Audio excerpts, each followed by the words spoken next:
Apparently, it's not politically correct anymore to show cops in a good light. And that even means if the cop is a dog in a cartoon. Hey everyone, I'm Chad Hasty, host of the Chad Hasty Show, which airs weekday mornings, 8:30 to 11 a.m. Central Time on News Talk 95.1 FM and 790 a.m. KFYO. The story from the New York Times, the headline today, this one, oh boy, the protests come for Paw Patrol. You know, Paw Patrol. A backlash is mounting against depictions of good cops on television and in the street. It was only a matter of time before the protest came for Paw Patrol. Paw Patrol, a children's cartoon about a squad of canine helpers. Seriously, this is where we are in America. It's basically a pretense for placing household pets in a variety of cool trucks. The team includes a marshal, a firefighter, Rubble, a bulldog construction worker, Chase, a German shepherd who is also a cop.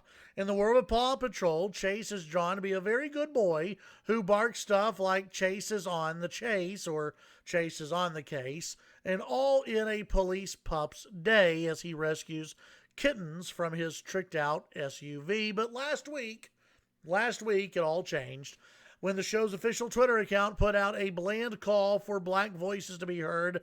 Commentators came after Chase, quote, euthanate the police dog, defund Paw Patrol, all dogs go to heaven except class traitors in Paw Patrol. It was a joke, but it's also not, as protests against racist police violence enter their third week. The charges are mounting against fictional cops, too, even big-hearted cartoon police dogs, or maybe especially big-hearted cartoon police dogs, are on notice. The effort to publicize police brutality also means banishing the good cop archetype, which reigns on both television and in viral videos of the protests themselves. Paw Patrol seems harmless enough, but that's the point. The movement rests on understanding that good cops do plenty of harm. The protest arrived in the midst of a pandemic that's alienated Americans from their social ties, family lives, and workplaces. New and intense relationships with content have filled the gap. Now our quarantine consumptions are being reviewed with urgent political eye. The reckoning has come from newspapers, food magazines, Bravo reality shows, and police shows as well. Last week, Tom Sharpling, executive producer of the TV show Monk, criticized his own TV show. Quote, if you, as I have, worked on a TV show or movie in which police are portrayed as lovable goofballs, you have contributed to the larger acceptance that cops are implicitly the good guys. Most cops are the good guys.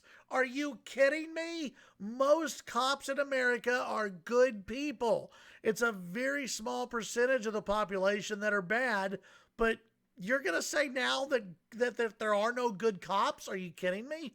Griffin Newman, an actor who appeared in 2 episodes of Blue Bloods, never saw that one, as a detective, donated his $11,000 in earnings to a bail fund, I guess to the folks who were looting and burning down Minneapolis. Lego has halted marketing on its Lego City Police Station because I guess Legos hurt people. Well, they do when you step on them barefooted. But other than that, Legos never hurt anybody. Also, we got rid of the TV show Cops after 32 seasons, and the reality show Live PD. Who the hell knows if that will return?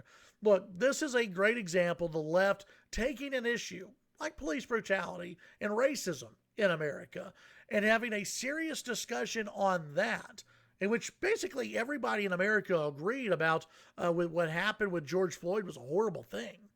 And they take something like that, an issue that really could generate discussion and good debate and a good discussion and lead to real meaningful change.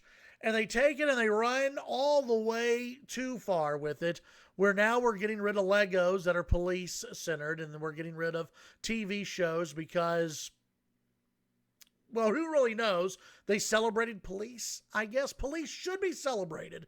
Good cops should be celebrated in America, just like good people should be celebrated in America. But good cops do exist.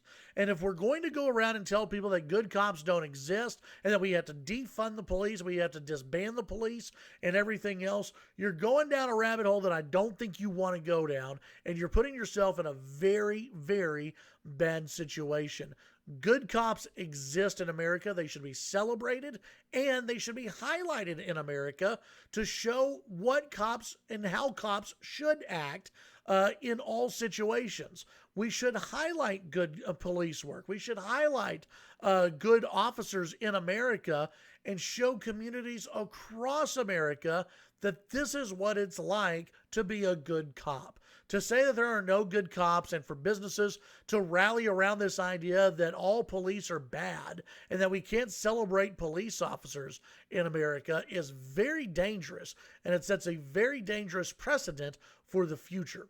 Tune in to the Chad Hasty Show weekday mornings 8:30 to 11 a.m. Central Time on News Talk 95.1 FM and 790 AM KFYO.